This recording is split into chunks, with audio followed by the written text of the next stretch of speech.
Welcome back dear students. आज हम लोग कक्षा छठवीं की सुरभि पाठ्य पुस्तक से पाठ 4 देखेंगे। पाठ 4 का नाम है मम परिवारः।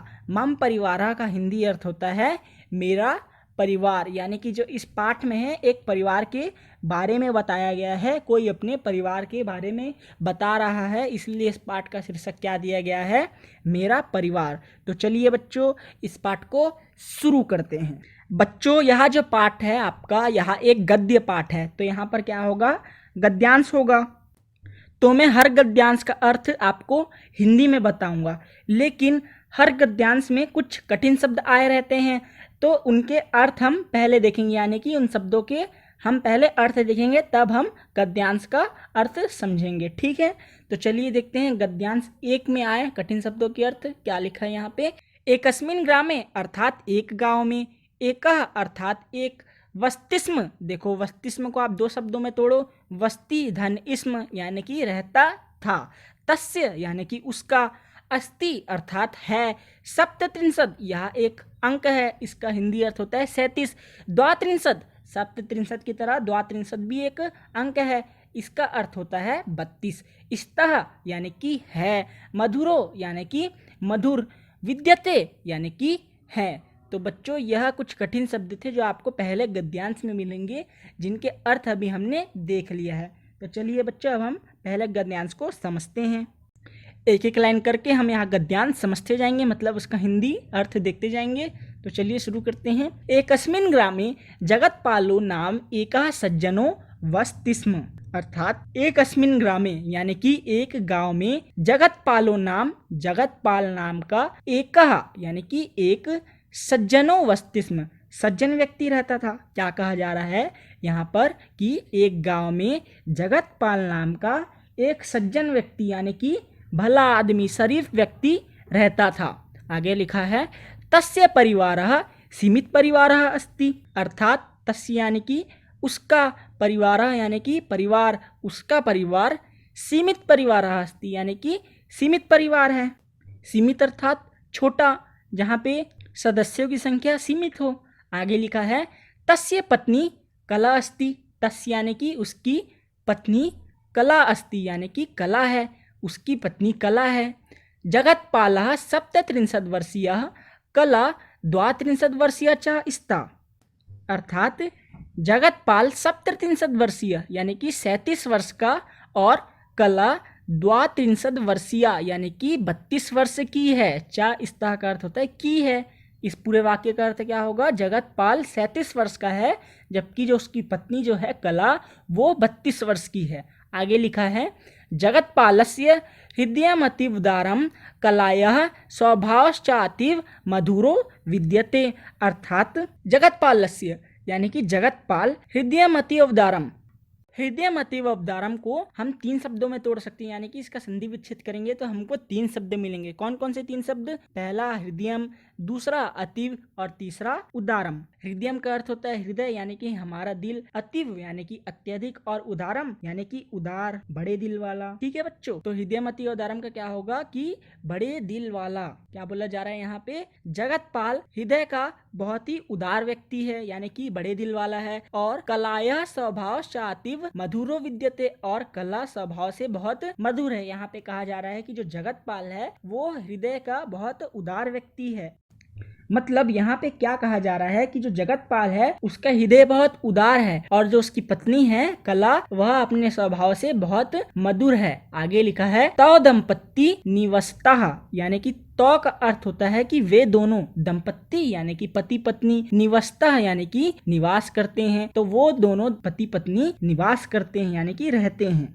यानी कि बच्चों, इस पूरे गद्यांश में आपको बताया गया है कि एक गांव है जहां पर जगतपाल नाम का एक सज्जन व्यक्ति रहता है, जिसकी पत्नी का नाम कला है, और जगतपाल 37 वर्ष का है, जबकि कला जो उसकी पत्नी है वो 32 वर्ष की है। जगतपाल हृदय से बहुत उदार व्यक्ति है, और कला जो है स्वभाव से बहुत मधुर है। वे दोनों दंपति एक साथ गाँव में निवास करते हैं, दोनों पति पत्नी एक साथ गाँव में निवास करते हैं, यही बताया जा रहा है आपको। ठीक है बच्चों, अब हम चलते हैं अगले गद्यांश की तरफ, उसका अर्थ समझने के लिए। उसमें भी जो कठिन शब्द आए होंगे, पहले हम उनके अर्थ देखेंगे, फिर हम उस गद्यांश को समझेंगे। तो देखो, अगले गद्यांश में जो कठिन शब्द आए हैं वो इस प्रकार हैं। तयोः अर्थात उन दोनों की, द्वयः यानी कि दो, संतति यानी कि संतानें, तन्यः यानी कि लड़का, तन्यः यानी कि लड़की। देखो तन्यः और तन्यः दोनों अलग अलग शब्द हैं, दोनों का अलग अलग उच्चारण है और दोनों अलग अलग प्रकार से लिखे जाते हैं, ठीक है। इसमें तन्यः में एक मात्रा बढ़ जाती है, तो आपको ये ध्यान रखना है कि किसका अर्थ लड़का होता है और किसका अर्थ लड़की होता है। आगे लिखा है एकादशः यानी कि 11, सप्त यानी कि 7, ये दोनों क्या है, गिनतियां हैं ये। अगला लिखा है कि कक्षायाम यानी कि कक्षा में, पठती अर्थात पढ़ते हैं। अब हम चलते हैं गद्यांश की तरफ उसका अर्थ समझने के लिए। देखो यहाँ पे क्या लिखा है, तयोः द्वे संतति स्तः। तयोः यानी कि वे दोनों, मतलब उन दोनों की, द्वे यानी कि दो, संतति स्तः यानी कि दो संतानें हैं, मतलब जो कला और जगतपाल है उनकी दो संतानें हैं, दोनों के दो बच्चे हैं। एक स्तन्यः एकः तन्या च, अर्थात कि एक पुत्र है और एक पुत्री है। जो जगतपाल है उसकी दो संतानें हैं जिनमें से एक पुत्र है और एक पुत्री है, यानी कि एक उसका बेटा है और एक उसकी बेटी है। आगे लिखा है तन्यस्य नाम सुरेशा तन्याश्च नाम प्रतिभा अस्ति। तन्यस्य यानी कि पुत्र का नाम सुरेशा यानी कि पुत्र का नाम सुरेश है और तन्याश्च पुत्री का नाम प्रतिभा अस्ति यानी कि प्रतिभा है। क्या कहा जा रहा है यहाँ पे कि जो जगतपाल के पुत्र है उसका नाम सुरेश है और जो उसकी पुत्री है उसका नाम क्या है, प्रतिभा है। सुरेशा 11 वर्षीय, प्रतिभा 7 वर्षीय च, अर्थात सुरेश 11 वर्ष का, 11 वर्षीय का अर्थ होता है 11, प्रतिभा 7 वर्षीय च यानी कि प्रतिभा 7 साल की है। सुरेश जो है वो 11 साल का है और प्रतिभा 7 साल की है। आगे लिखा है सुरेशः 7वीं कक्षायां पठति, प्रतिभा 3य कक्षायां च, यानी कि सुरेश 7वीं कक्षा में पढ़ता है और प्रतिभा 3री कक्षा में पढ़ती है। अब हम चलते हैं अगले गद्यांश की तरफ, उसका भी अर्थ देखेंगे हम इसी तरह। इसमें भी कुछ कठिन शब्द हैं, उनके अर्थ देख लेते हैं। आम्रा यानी कि आम, ये फल होगा, आपने तो खाया ही होगा। निम्ब अर्थात नीम, नीम का पेड़ आपने देखा ही होगा। वृक्ष अर्थात पेड़ों से। आच्छादितम यानी कि आच्छादित, ढका हुआ। रमणीयम यानी कि सुंदर, मन मोह लेने वाला। वर्तते अर्थात है। कृषकः यानी कि किसान। सः यानी कि वह।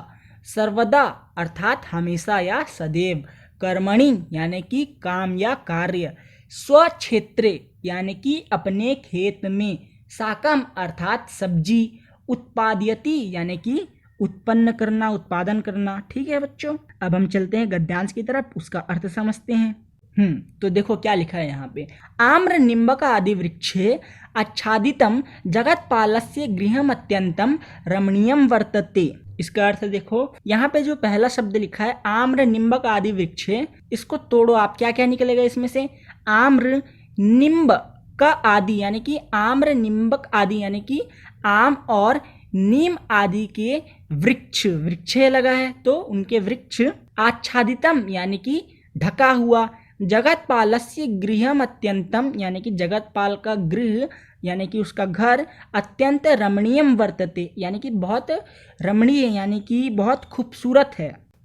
क्या कहा जा रहा है इस वाक्य में कि आम नीम आदि वृक्षों से ढका हुआ जगतपाल का जो घर है वह अत्यंत सुंदर लगता है, अत्यंत खूबसूरत लगता है। आगे लिखा है जगतपालः एकः योग्यः कुशल कृषकः।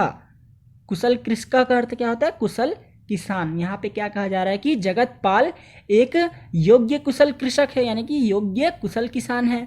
आगे लिखा है सह सर्वदा कृषि कर्मणि व्यापृतः स्वकर्तव्यम पालयति, अर्थात वह हमेशा अपने कृषि कार्य संबंधी कर्तव्य के पालन के लिए तत्पर रहता है, यानी कि अपने काम के लिए डेली वो क्या करता है, अपना काम करता है और उसके लिए तत्पर रहता है।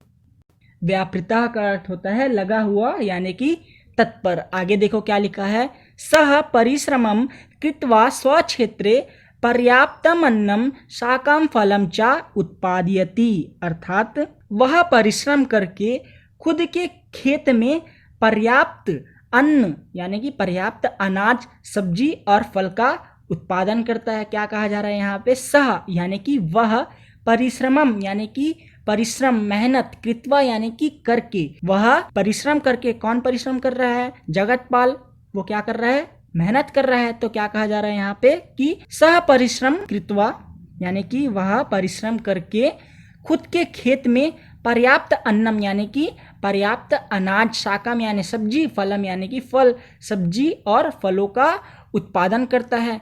तस्य गृहे एका श्वेत वर्णा धेनु वर्तते यानी कि उसके घर में एक सफ़ेद रंग की, वर्णा यानी कि रंग, सफ़ेद रंग की गाय है। धेनु यानी कि होता है गाय। सा दुग्धम ददाती यानी कि वह दूध देती है। क्या बोला जा रहा है यहाँ पे कि जगतपाल के घर में एक सफ़ेद रंग की गाय है जो दूध भी देती है। अब हम चलते हैं अगले गद्यांश की तरफ, उसको भी समझेंगे, उसमें जो कठिन शब्द आए हैं उनके भी अर्थ देखेंगे। तो देखिए बच्चों, कुछ कठिन शब्दों के अर्थ फिर से। कुरुतः यानी कि करते हैं, तयो यानी कि उन दोनों की, आधिक्यम यानी कि अधिकता, भ्रात भगिन्यो यानी कि भाई बहन, यथेक्षम अर्थात अपनी इच्छा के अनुसार, तौ यानी कि वे दोनों, परिधाय यानी कि पहनकर, प्रणम्य यानी कि प्रणाम करके, पठनाय अर्थात पढ़ने के लिए, गच्छतः अर्थात जाते हैं, अर्हति यानी कि योग्य हैं। ठीक है, अब हम चलते हैं गद्यांश की तरफ। देखिए क्या लिखा है यहाँ पर।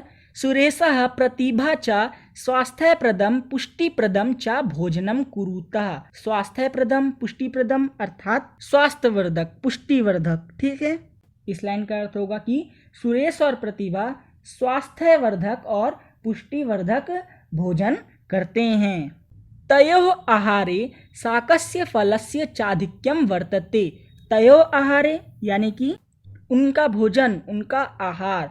तो क्या होगा इस लाइन का अर्थ कि उनके भोजन में सब्जी और फल अधिक होती है, मतलब सब्जी अधिक होती है और फल अधिक होता है उनके भोजन में। तो भ्रातृ भगिन्यो यथेक्षम दुग्धम पीवतः। तो यानी कि वे दोनों, भ्रात भगिन्यो यानी कि भाई बहन, वे दोनों भाई बहन यथेक्षम अर्थात अपनी इच्छा के अनुसार, दुग्धम पीवतः अर्थात दूध पीते हैं। वे दोनों भाई बहन जो हैं वो अपनी इच्छा के अनुसार दूध पीते हैं। कौन दोनों भाई बहन? सुरेश और प्रतिभा। स्वच्छानि वस्त्राणि पारिधाय प्रसन्नो स्वस्थौ तौ मातरम पितरम च प्रणम्य पठनाय स्वविद्यालयम प्रति गच्छतः। यानी कि स्वच्छ कपड़े धारण कर, यहाँ पे परिधाय का मतलब पहनना होता है, यानी कि स्वच्छ कपड़े पहनकर प्रसन्न मन से वे दोनों माता पिता को प्रणाम करके पढ़ने के लिए विद्यालय को जाते हैं। गच्छति यानी कि जाते हैं, मतलब कहाँ जाते हैं वो दोनों? अच्छे कपड़े पहन के, साफ सुथरे बढ़िया कपड़े पहन लिए और अपने माता पिता को फिर प्रणाम करते हैं। उसके बाद प्रसन्न मन से वो स्कूल की ओर जाते हैं, अपने विद्यालय की ओर जाते हैं। आगे लिखा है कला एका स्वस्था आदर्श भूता चा गृहिणी अस्ति। गृहिणी यानी कि पत्नी। इस लाइन का अर्थ होगा कि कला एक स्वस्थ और आदर्श गृहिणी है। आगे लिखा है पति जगत पालो अपि स्वपत्नीम कलाम बहु मन्यते। यानी कि पति जगत पाल भी अपनी पत्नी को बहुत मानता है। क्यों मानता है? क्योंकि उसकी पत्नी जो है सम्मान करती है उसका, तो वह भी अपनी पत्नी का सम्मान लेता है और उसको सम्मान देता भी है। अनेन कारणेन परस्पर स्नेह सौहार्द्रबद्ध अयम लघु परिवारः एकः आदर्श परिवारः। अनेन कारणेन यानी कि इस कारण से, परस्पर स्नेह यानी कि एक दूसरे के बीच प्रेम, अयम यानी कि हमारा, लघु परिवार यानी कि सीमित परिवार, और आदर्श परिवार का अर्थ होता है कि एक आदर्श परिवार। इस लाइन का अर्थ होगा इसी कारण आपसी प्रेम में बंधा यह एक आदर्श लघु परिवार है, यानी कि सीमित परिवार है। आगे लिखा है आहारस्य वस्त्रस्य गृहस्य च व्यवस्था लघु परिवारे एव समुचित रूपेण भवति। यानी कि आहार, वस्त्र और घर की समुचित व्यवस्था छोटे परिवारों में ही होती है। यानी कि जो भोजन है, जो कपड़े हैं, जो वस्त्र है, तो वो सब कहाँ होता है? समुचित यानी कि सीमित होता है। कहाँ पर? एक छोटे परिवार में, यानी कि लघु परिवार में। लघु परिवारेणेव समाजस्य राष्ट्रस्य च कल्याणं भवितुम् अर्हति। अर्हति यानी कि योग्य है, मतलब छोटा परिवार ही समाज और राष्ट्र का कल्याण हित करने योग्य है। ठीक है बच्चों, अब यह पाठ आपका यहाँ पे समाप्त होता है। यदि आपने पाठ को अच्छे से नहीं सुना है तो एक बार फिर से सुन लीजिए।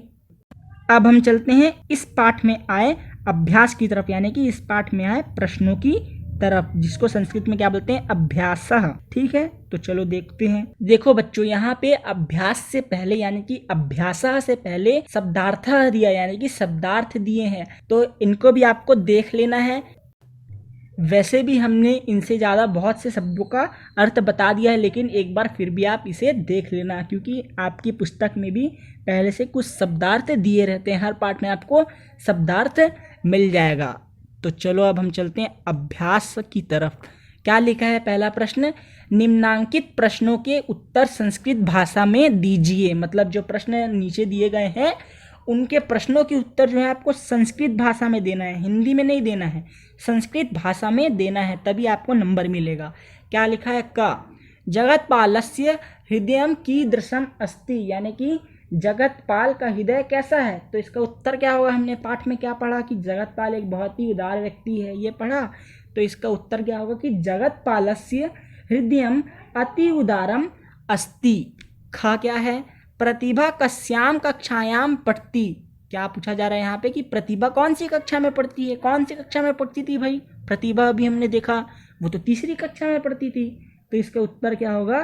प्रतिभा तृतीय कक्षायाम पठती। गा है कीदृशः परिवारः सुखी परिवार, यानी कि कैसा परिवार सुखी परिवार है। तो अभी हमने पढ़ा, अब भी पढ़ा, क्या है? लघु परिवार सुखी परिवार, यानी कि छोटा परिवार एक सुखी परिवार है, क्योंकि जितना छोटा परिवार होगा उतनी ही वहाँ ज़रूरतें कम होगी, इसलिए वहाँ सुखी होगा। आगे लिखा है प्रश्न घ है, कला की दृषि गृहिणी आसित, यानी कि कला कैसी गृहिणी है, कला कैसी पत्नी है। तो इसका उत्तर क्या होगा कि कला एका स्वस्था आदर्श भूता चा गृहिणी आसित, अर्थात कला एक स्वस्थ और आदर्श गृहिणी यानी कि पत्नी है। अब प्रश्न 2 क्या लिखा है? खाली स्थान पूर्ण कीजिए। अब ये जो खाली स्थान है इसको आपको खुद करना है। पाठ को देखेंगे तो आपको खुद ही इसका आप उत्तर ढूंढ निकालेंगे। ठीक है। अब प्रश्न 3 है, संस्कृत में अनुवाद कीजिए। अब नीचे कुछ वाक्य दिए हैं आपको, क ख ग घ ङ, इनको आपको क्या करना है? संस्कृत में अनुवाद करना है, हिंदी से इसको संस्कृत में अनुवाद करना है। यदि आपने पाठ को बहुत अच्छे से सुना होगा तो आप बड़े ही आराम से कर लेंगे। अभी तक सब पाठ के देखते हुए आए होंगे आप सभी, आपको शब्दों के अर्थ पता चल गए होंगे, आपने याद किया होगा, तो आप बहुत ही आसानी से कर लेंगे। और अगर आपने ढंग से नहीं पढ़ा होगा तो कुछ नहीं कर पाएंगे। तो देखो क्या लिखा है, का जगतपाल का हृदय उदार है। तो जगतपाल का यानी कि जगतपालस्य, हृदय यानी कि हृदयम, उदार है को क्या बोलते हैं? अस्ति। तो इसका अनुवाद क्या होगा? जगतपालस्य हृदयम अति उदारम अस्ति। ख है, उसकी पत्नी का नाम क्या है?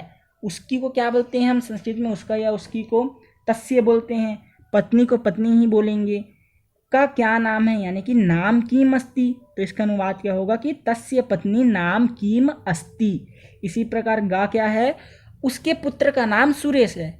उसके लिए भी तस्य लगता है, पुत्र के लिए पुत्रस्य लगता है, क्योंकि पुत्र का लिखा है ना, तो यहाँ पुत्रस्य लिखेगा। नाम यानी कि नाम ही आएगा यहाँ पे संस्कृत में। सुरेश है यानी कि सुरेशा। तो इसका अनुवाद क्या हो जाएगा कि तस्य पुत्रस्य नाम सुरेशा।